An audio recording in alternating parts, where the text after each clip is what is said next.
Monsieur Taha Hamouche, bonjour. Bonjour madame. Alors la production halieutique annuelle en Algérie ne dépasse pas les 100 000 tonnes. Il y a aujourd'hui un fait, la diminution de la ressource halieutique au niveau de la Méditerranée. Plusieurs mesures devaient être prises pour préserver cette ressource en Algérie, comme par exemple le respect de la période biologique. Mais ces mesures ne semblent pas être suffisamment suivies ou appliquées sur le terrain. Que se passe-t-il, monsieur Hamouche? Vous avez raison dans le constat que vous venez de faire.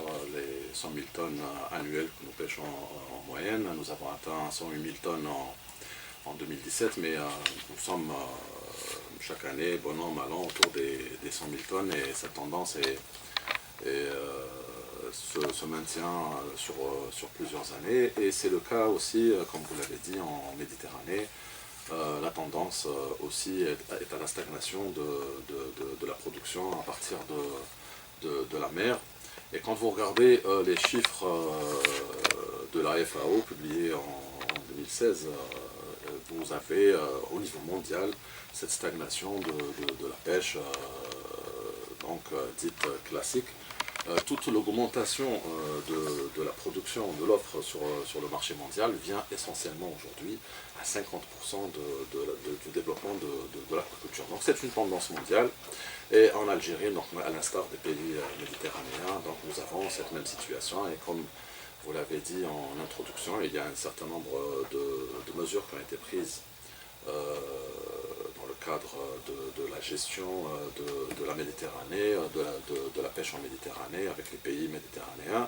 Donc un certain nombre de mesures ont été prises pour préserver cette ressource, parmi lesquelles je citerai la période de repos biologique, la délimitation des lignes de référence, l'organisation des zones de pêche, la mise en place des tailles marchandes, la promotion des récifs artificiels pour interdire aux chalutiers l'approche des zones de reproduction, la promotion des aires marines protégées. Toutes ces mesures concourent à la protection de cette ressource et à la protection de ce que nous pêchons et de ce que nous avons en mer. Mais ça ne semble pas être appliqué. Pourquoi?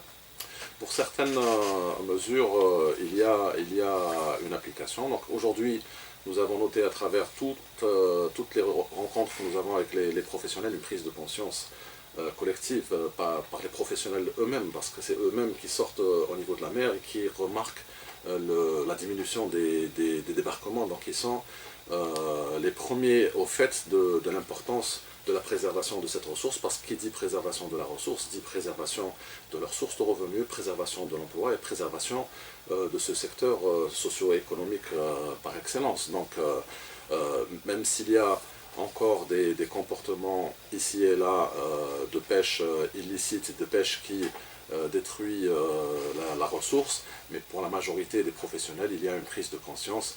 Bien entendu, le renforcement des lois et l'aggravation des sanctions aux contrevenants n'est pas la seule mesure qui peut préserver cette ressource, mais l'adhésion de tous est demandée pour que cette ressource soit préservée en Algérie. Mais comment évaluer aujourd'hui notre ressource en Algérie, puisqu'on a donné un indicateur chiffré? Notre production ne dépasse pas actuellement les 100 000 tonnes, mais vous avez donné une progression de 5%. Comment l'expliquer? C'est l'aquaculture? Il y a de l'aquaculture, mais d'une année à une autre, il y a une augmentation, une diminution de la ressource. En 2016, par exemple, par rapport à 2015, il y a eu une diminution. En 2017, par rapport à 2016, il y a eu une augmentation, mais la moyenne se situe autour de 100 000 tonnes. L'évaluation de cette ressource se fait d'abord à travers l'observation des débarquements directement au niveau des ports, mais il y a un travail scientifique à travers le bateau scientifique, le Green Belkacem, qui effectue chaque année 2 campagnes d'évaluation depuis 5 ans aujourd'hui, et qui mesure la présence de cette ressource au niveau des côtes algériennes. Et bien sûr, ce travail ne se fait pas uniquement en Algérie, donc il est comparé avec les résultats des études scientifiques scientifiques qui sont réalisés au niveau des autres pays de la Méditerranée, et nous avons noté également nos scientifiques, à l'instar des scientifiques des autres pays, cette stagnation de la ressource et parfois même une régression par zone, et c'est pour cela que nous devons mobiliser l'ensemble de nos forces, et pas seulement en Algérie, parce que le poisson se déplace, mais au niveau de la Méditerranée, pour préserver cette ressource. Mais est-ce qu'on peut la quantifier, on peut l'estimer en Algérie Bien par sûr, rapport au bateau scientifique qui tout à fait. Vous pouvez nous donner quelques chiffres? Il y a eu une évaluation et nous avons publié les résultats au niveau d'une rencontre que nous avons eue avec les scientifiques eux-mêmes, les universitaires, les professionnels, et nous avons quand même relevé un stock halieutique en stagnation, et c'est ça le résultat. C'est pas en matière de chiffres que c'est donné, mais en matière de comparatif entre les années observées. Donc c'est juste l'observation sur 5 ans qui donne cette stagnation du stock de la ressource. Alors, est-ce qu'on peut considérer aujourd'hui que par rapport à ce qu'on constate sur le marché, que le poisson fait l'objet de spéculation? Alors c'est le problème de l'offre et de la demande. C'est l'offre qui est insuffisante. Les deux possibilités sont vraies, c'est-à-dire quand vous avez une déstructuration du marché, une déstructuration de l'offre et la demande au vu du déficit de production en poisson frais en Algérie, forcément vous avez déjà une pression sur les prix, et a fortiori vous aurez une pression sur la spéculation. Mais il y a aussi le développement de tout le système de transport, que ce soit l'ouverture des routes ou alors le développement du transport frigorifique. Donc il y a eu quand même une ouverture de marché. Nous avions durant plusieurs années, traditionnellement, des marchés qui se limitaient au niveau des villes côtières. Aujourd'hui, il y a de nouveaux marchés. Vous avez le poisson qui arrive très vite au niveau des villes intérieures du pays. Donc ça augmente la pression sur la ressource halieutique, sur le produit. Et par-delà, forcément, vous aurez une augmentation ou une pression sur les prix. Alors, l'aquaculture, c'est l'alternative aujourd'hui pour augmenter la production du poisson. Est-ce qu'on peut considérer que beaucoup d'investisseurs s'intéressent de plus en plus à ce créneau? Ce que je disais qui était un déficit est un atout pour l'investissement, parce qu'il y a un marché. Quand vous voyez la pression qu'il y a sur le marché, donc une demande considérable et des prix rémunérateurs, donc il y a une opportunité d'investissement. Comme je l'avais dit en introduction, la tendance est mondiale au développement de l'aquaculture. Il n'y a qu'à travers l'aquaculture qu'on peut augmenter significativement les quantités. Nous en sommes à nos débuts, mais ça attire énormément d'investisseurs du fait que les prix sont rémunérateurs et du fait que ce marché est aujourd'hui ouvert.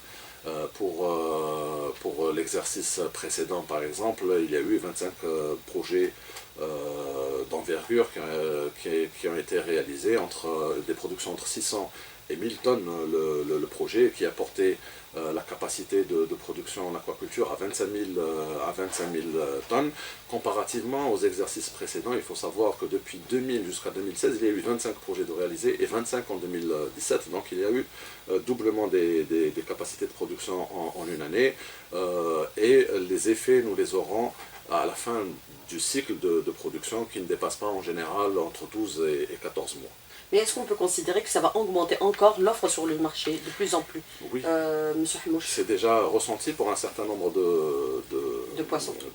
Poissons. Il y a maintenant, il est admis sur le marché, la dorade est admise, le loup est admis. On admet plus facilement aujourd'hui les poissons d'élevage qui sont d'aussi bonne qualité que les autres produits. Il y a la crevette à Ouargla, pêchés, il y a la crevette à Ouargla. Il y a aussi les poissons d'eau douce qui sont d'excellente facture, et également les poissons produits au niveau des barrages et des plans d'eau. Il y a eu 80 barrages de construits, donc c'est des opportunités d'investissement également dans l'élevage de poissons. Il y a aussi ce qu'on appelle l'intégration de l'aquaculture à l'agriculture, et là aussi il y a des opportunités formidables du fait que les investissements sont déjà réalisés. Vous avez au niveau des exploitations des bassins d'eau réalisés, et là vous avez un triple bénéfice. Le premier bénéfice, c'est que vous avez une production de poissons. Le deuxième bénéfice, c'est que vous diminuez votre facture en engrais. Et le troisième bénéfice, vous avez des rendements plus importants que si vous utilisiez des engrais chimiques. Mais est-ce qu'on peut considérer qu'au même titre que les agriculteurs, les investisseurs bénéficient de certains avantages à l'investissement, par exemple des bonifications? Monsieur Hamouche, rapidement. Oui, les investisseurs bénéficient d'un accompagnement de l'État, évidemment, l'accès aux concessions qui est quasi gratuit, que ce soit en mer ou les concessions à terre, que ce soit en offshore ou que ce soit dans l'aquaculture continentale. Il y a également les bonifications des crédits d'exploitation aussi qui sont accordés aux investisseurs, mais globalement, l'opportunité du marché pousse les investisseurs, même s'ils investissent sur fonds propres, à adhérer à ce secteur qui est devenu aujourd'hui très prometteur.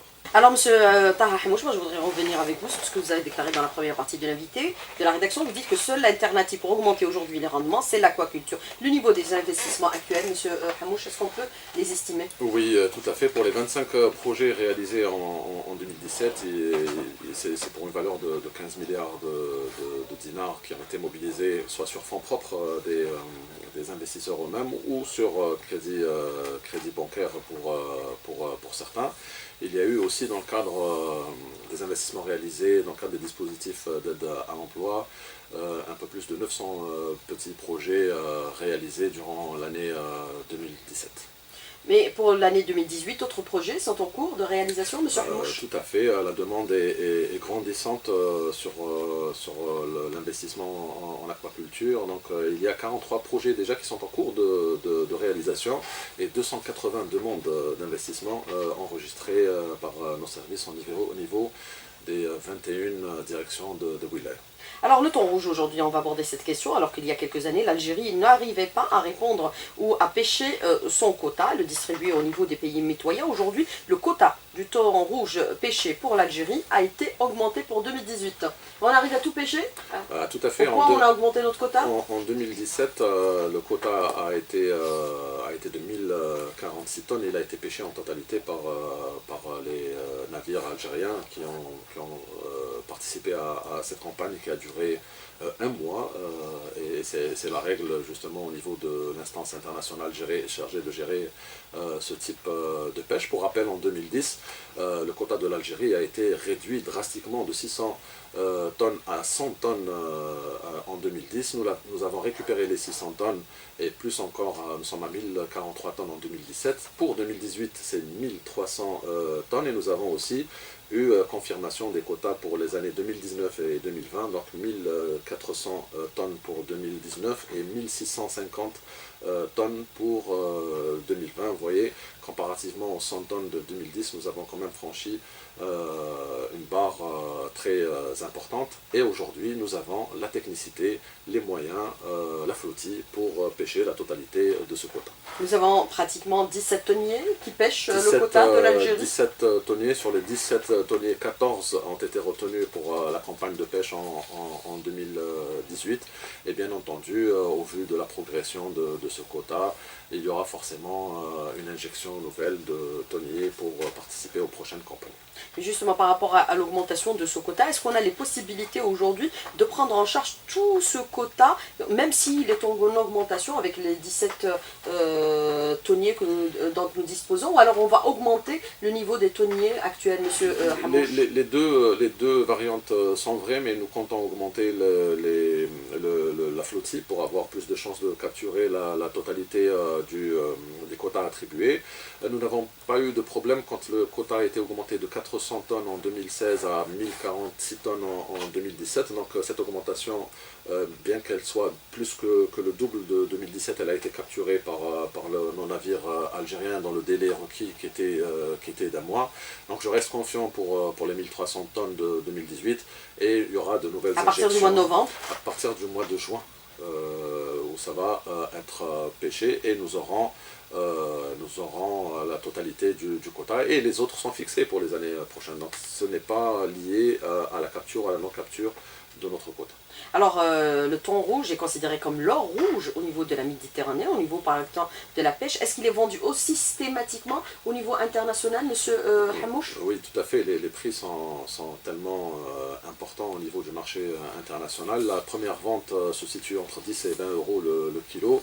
Et la dernière vente au niveau des marchés asiatiques, après grossissement, atteint jusqu'à 100 euros le kilo. La première vente pour les Algériens, pour les 1000 tonnes, représente à peu près 15 millions d'euros de chiffre d'affaires. Mais ça nous rapporte combien à peu près pour l'Algérie, monsieur C'est les 15 millions Hamouche d'euros en devises qui entrent dans les caisses de l'État, Alors enfin aujourd'hui, en Algérie. Alors, ce qu'il y a aujourd'hui, Monsieur Hamouche, c'est que ce que nous constatons, c'est que par rapport à la production halieutique, aujourd'hui, il y a la sardine qui pose un véritable problème. Son prix atteint les 800 en dinars, alors que habituellement, le prix de la sardine ne doit pas dépasser les 300 ou 400 dinars. On a vu certaines images défiler un peu sur les réseaux sociaux où il y a certains pêcheurs, pour augmenter, bien sûr, pour maintenir le prix élevé, ils jettent un surplus de production. Alors Voilà. ouais, vous avez deux phénomènes. D'abord, il y a les phénomènes climatiques qui sont partagés par tous les pays de la Méditerranée. Vous avez le même effet, quantité, prix. Les quantités, bien sûr, sont réduites pendant en hiver et pendant les jours de mauvais temps. Et automatiquement, les prix augmentent. Ça, c'est tout à fait naturel. Et vous avez de moins en moins de sardiniers et de bateaux qui sortent pour aller chercher cette sardine durant les jours de grandes perturbations climatiques. D'un autre côté, vous avez des périodes où il y a une surpêche, une abondance de ce produit, comme il a été noté durant la période allant du mois d'août jusqu'au mois d'octobre de l'année dernière, par exemple, où ce phénomène a été enregistré. Il y a eu une chute des prix considérable et malheureusement, il y a eu le comportement d'un mandataire qui a été identifié et qui a été banni du port où il travaillait. Vous réagissez automatiquement? Ah, tout à fait. Tout à fait, et je salue également le mandataire qui était à côté de lui, qui était indigné, c'est lui qui filmait et qui disait, moi même si je le prends et je le donne, je ne le jette pas. C'est-à-dire, il y a deux types de comportements, l'un est à bannir et l'autre est à montrer comme exemple. Et ceci dénote qu'il y a des moments de l'année où les prix sont abordables. Nous l'avons vu durant cette période où les prix ont atteint des niveaux qui ne sont même pas rémunérateurs des sardiniers qui ont des charges importantes pour aller chercher ce poisson. Alors, mais est-ce qu'on peut considérer aujourd'hui qu'on doit évoluer aussi par rapport à un mode de pêche? Notre pêche demeure plutôt relativement artisanale. Est-ce qu'il faut passer à une étape un peu plus industrielle aujourd'hui? Vous avez cette double problématique, c'est-à-dire préserver la ressource, donc moins de pression sur la ressource. Il y a aujourd'hui un gel de l'effort de pêche, donc nous n'introduisons plus de nouvelles flottilles pour la pêche, pour les sardiniers, pour les chalutiers, pour diminuer cette pression. Et 70% de la pêche algérienne est une pêche artisanale, donc dite classique, mais nous introduisons de nouvelles techniques à travers notre appareil de formation qui existe au niveau il y a 8 écoles de formation dans lesquelles ont été formés plus de 50 000 stagiaires et marins pêcheurs, et auxquels nous inculquons toutes les dernières techniques de pêche, et il y a aussi l'introduction de matériel sophistiqué au niveau des bateaux qui pêchent la sardine et les chalutiers pour aller chercher cette ressource. Justement, pour conserver un peu ces pêcheurs et leurs moyens de survie, est-ce qu'il faut aussi réhabiliter les ports de pêche? Est-ce que c'est une action sur laquelle vous êtes en train de travailler conjointement avec le secteur des travaux publics? Tout à fait, secteur des travaux publics et secteur des transports qui gèrent c'est le même secteur maintenant. C'est les entreprises de gestion des ports de pêche. Il y a eu un effort considérable qui a été consenti depuis 2000 pour l'amélioration des conditions de travail des pêcheurs. Et il y a aujourd'hui 44 ports réalisés au niveau national et il y a eu 17 ports réhabilités au niveau national également. Tout ça concourt à améliorer les conditions de travail, les conditions de stationnement des embarcations. Alors, autre question que je voudrais vous poser, juste avant qu'on aborde les questions des auditeurs, il y a la production de l'aliment de poisson, c'est ce que vous avez annoncé récemment. Il y a certains qui s'y intéressent, avec l'augmentation bien sûr de l'investissement dans l'aquaculture. Tout à fait. Au lieu de l'importer, parce qu'on l'importe. On a commencé par la production de poissons, c'est le moteur de cette activité. Et autour de cette production, il y a bien sûr toutes les activités en amont et en aval, notamment la production de l'aliment et la production d'alevin. Il n'y avait pas une taille critique du marché pour attirer ces investissements, mais aujourd'hui, vu le nombre qui existe, il y a 3 projets pour l'investissement pour la production d'aliments. Il y a aussi des projets pour la production d'alevin, 3 projets. Le premier est à Intimotion, le second à Oran et le troisième à Boumerdes. Et pour les alevins, c'est des projets qui dépassent les 1 milliard de dinars d'investissement. Alors, les assises de l'agriculture et de la pêche, c'est pour bientôt, c'est pratiquement le 23 de ce mois. Toutes ces questions seront abordées en détail avec tous les professionnels qui assisteront à ces assises. Il y a eu déjà un travail auprès des professionnels depuis plus d'1 an et demi que nous accueillons les professionnels et nous recueillons les problèmes auxquels ils font face tous les jours. Donc il y a eu des rencontres au niveau régional, des rencontres au niveau national, des rencontres sur l'investissement, des rencontres sur les problématiques de pêche et de techniques de pêche, des rencontres avec les scientifiques sur les systèmes d'évaluation. Ce cycle de rencontres et de débats a abouti à des propositions concrètes pour l'amélioration de cette pêche et de l'aquaculture. Et nous allons terminer ce cycle à la veille des assises avec des propositions concrètes qui vont être portées aux plus hautes autorités pour leur concrétisation. Vous voulez sortir avec une feuille de route, une vision claire et déterminée, avec une stratégie à mettre en place. Tout à fait. Ou alors nous sommes dans l'expectative toujours. Pas sur le moyen terme, nous avons travaillé sur le 2035. Sur le moyen terme, nous visons le doublement de la production. Et sur le 2035, nous voulons atteindre à travers ces outils que nous allons mettre en place une production de 290 000 tonnes. Il faut des outils, il faut de la formation, il faut des ports, il faut améliorer les conditions de travail, il faut de l'apprentissage. Et tout ça est dans la feuille de route qui a été préparée et qui va être validée par les experts eux-mêmes et par les professionnels eux-mêmes au niveau de ces assises. Alors, des questions des auditeurs. La crevette algérienne est échangée contre du poisson d'élevage espagnol, pas vraiment bon. Elle est exportée de Razaouet. Pourquoi accepter cela alors qu'elle n'est pas très disponible et très excessivement chère sur le marché? C'est des opportunités de marché. Échanger au niveau des mers internationales, c'est vraiment anecdotique, ou alors c'est vraiment des histoires qu'on se raconte qui sont loin de la vérité. La crevette aujourd'hui est exportée officiellement avec des certificats sanitaires. Vous savez, vous ne pouvez pas introduire des aliments frais au niveau du marché européen s'il n'y a pas des restrictions drastiques en termes de surveillance sanitaire. Et donc tous nos produits qui sont exportés au niveau du marché international suivent ce protocole et sont exportés officiellement. C'est vrai que les valeurs, quand vous regardez nos exportations et nos importations, parce que nous importons aussi du poisson congé, quand vous faites le comparatif, les 3000 tonnes que nous exportons ont une valeur de 30 millions d'euros, dont le thon rouge, et vous l'avez vous-même appelé comme l'or rouge de la Méditerranée. Et ce que nous importons, c'est 40 000 tonnes pour une valeur de 100 millions de dollars. Et je vous laisse faire le comparatif, c'est-à-dire peu de poissons exportés représentent le tiers de tout le poisson importé. Alors, autre auditeur, il vous dit, est-ce que réellement et en toute objectivité, les prix pratiqués actuellement sont sur le marché sans réel ou sans excessif, puisqu'il y a aussi les produits de l'aquaculture? Certains vous font penser que c'est du produit sauvage. Ça, c'est des pratiques commerciales qui sont liées à la personne qui fait...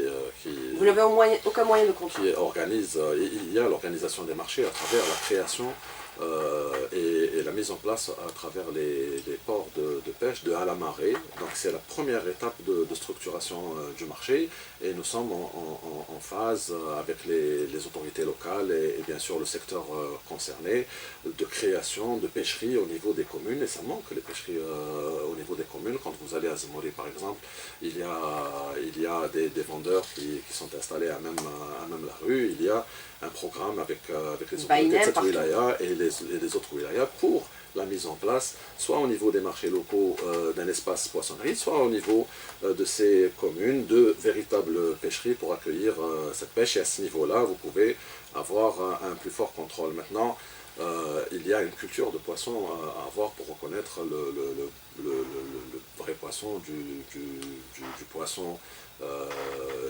d'élevage.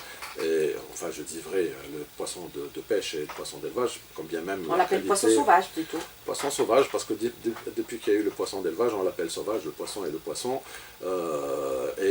Au niveau du goût, on peut même faire des blind tests. Il y a le même goût et la même qualité du poisson. Mais ça n'a pas influé pour autant sur les prix. Si, la dorade par exemple, elle était cédée à 1800 dinars le kilo. Aujourd'hui, quand vous allez sur le marché, la dorade, elle est entre 1000 et 1200 kilos. Ça, c'est un effet direct de l'augmentation de la production de ce produit. Alors, le rapport de l'offre et de la demande est faussé, parce que vous l'avez soulevé tout à l'heure, vu que les pêcheurs jettent le poisson à la mer. Je vous ai posé cette question tout à l'heure, parce qu'on a vu la vidéo. Pas tous, parce que sur la même vidéo, si vous regardez bien, il y a un mandataire qui disait « Non, moi je ne le jette pas », et il était en train de dénoncer son collègue. C'est un geste qui est à bannir pour celui qui a jeté, et un geste est à saluer pour celui qui s'est même proposé d'offrir ce poisson aux maisons de retraite, aux hôpitaux, plutôt que de le jeter. Alors, autre question d'un auditeur, j'ai eu l'occasion d'assister au changement de la crevette destinée à l'exportation, qui a été d'une qualité supérieure à ce qui est proposé en local. Additionné à cela, le prix de la crevette algérienne en Espagne est beaucoup moins cher que le prix en local. Comment vous l'expliquez aujourd'hui, monsieur Hamouche? C'est la valeur de la monnaie aussi. Hein. C'est lié à la valeur de la monnaie, et les opérateurs économiques regardent d'abord ce qu'il y a comme rentabilité au niveau des prix. On veut avoir une économie qui est tirée par la rentabilité. C'est ce qui tire l'investissement au niveau de l'aquaculture. C'est justement ce marché et cette rentabilité qui est offerte. Donc nous ne pouvons pas d'un côté favoriser l'investissement à travers la rentabilité qu'offre ce secteur, et de l'autre côté casser cette rentabilité en disant aux opérateurs non, vous ne pouvez pas avoir ce comportement ou ce type de comportement. C'est un marché rentable, c'est un marché qui attire l'investissement. La solution n'est pas dans bloquer ou arrêter telle ou telle économie, mais plutôt favoriser l'émergence de cette économie en local. La pêche à la dynamite est interdite, strictement interdite chez nous. Strictement certains disent qu'elle est encore pratiquée. Il y a, comme je l'avais dit tout à l'heure, une prise de conscience totale des professionnels qui aujourd'hui, en plus des efforts consentis par les gardes-côtes pour bannir ce type de comportement de l'administration, les professionnels eux-mêmes aujourd'hui bannissent ces comportements et n'acceptent pas des collègues ou des professionnels comme eux qui pratiquent cette pêche au niveau de leur port. Maintenant, il y a énormément de régions qui refusent les bateaux qui viennent pratiquer cette pêche au niveau de leur côte, parce qu'ils savent que ça a un effet direct sur la disponibilité de la ressource au niveau de ces wilayas. Alors certains disent qu'aujourd'hui, il y a certains bateaux espagnols qui intègrent un peu notre espace maritime pour pêcher notre poisson. Il y a les Tunisiens, les Marocains, il y a les Libyens. Est-ce que c'est vrai ou pas vrai? Ça, c'est pas possible parce que c'est interdit d'abord, et nous avons un système de surveillance de nos côtes qui est excellent. Donc on ne peut pas avoir des bateaux qui viennent de l'étranger pêcher en Algérie. Alors 100 000 tonnes par an, cela représente pratiquement 0,4 grammes par habitant par an. Est-ce suffisant aujourd'hui, monsieur Hamouche? Et j'enchaîne avec une autre question de l'auditeur qui vous dit aujourd'hui le taux de malades atteints de la thyroïde est en augmentation parce que le poisson contient des oméga 3. Bientôt on va acheter le poisson avec la carte Chifa. Ça, c'est vraiment quelqu'un qui ne sait pas compter, parce que si vous faites la division entre les 100 000 tonnes de produits et 40 000 tonnes d'importés avec la transformation de 40 000 tonnes en kilos réels, vous avez une consommation qui varie entre 4,5 kg et 6 kg par habitant et par an. différent. Pour ce qui est de la thyroïde, culturellement, au niveau de la steppe et au niveau du sud, on ne consommait pas de poisson, il n'y avait pas ce type de problème. Donc il faut arrêter de parler avec l'imaginaire, mais plutôt revenir aux réalités de ce marché et travailler sur l'investissement, travailler sur l'augmentation des productions et la démocratisation de la consommation. Poisson d'eau douce, les Algériens n'aiment pas ce poisson, pourquoi le favoriser? Rapidement sur cette question de l'auditeur. Ça, les poissons, lui il dit que les Algériens n'aiment pas ce poisson, mais tout ce qui est produit est vendu. Et de toute façon, nous favorisons l'émergence de marché, donc c'est le marché qui va dire si le poisson est bon ou n'est pas bon. Aujourd'hui, tout ce qui est produit en aquaculture est vendu et vous avez même des quantités de cendres, c'est un poisson noble d'eau douce qui est exporté en France aujourd'hui. Que pensez-vous de la campagne lancée par certains consommateurs? C'est bien parce qu'il y a une prise de conscience des consommateurs sur la nécessité de se mobiliser. Et c'est une implication directe des consommateurs pour la mobilisation. Il faudrait que cette implication soit organisée pour ne pas casser le producteur. Parce que ce qui est visé, c'est les spéculateurs. Donc il ne faut pas qu'il y ait une action directe qui casse le producteur. Les spéculateurs, c'est votre travail. Les spéculateurs, c'est le travail de tous et surtout de ceux qui organisent le marché. Monsieur Taha Hamouche, merci d'avoir répondu à nos questions et d'avoir été en direct avec nous ce matin dans le studio. Merci beaucoup merci pour les prochaines assises.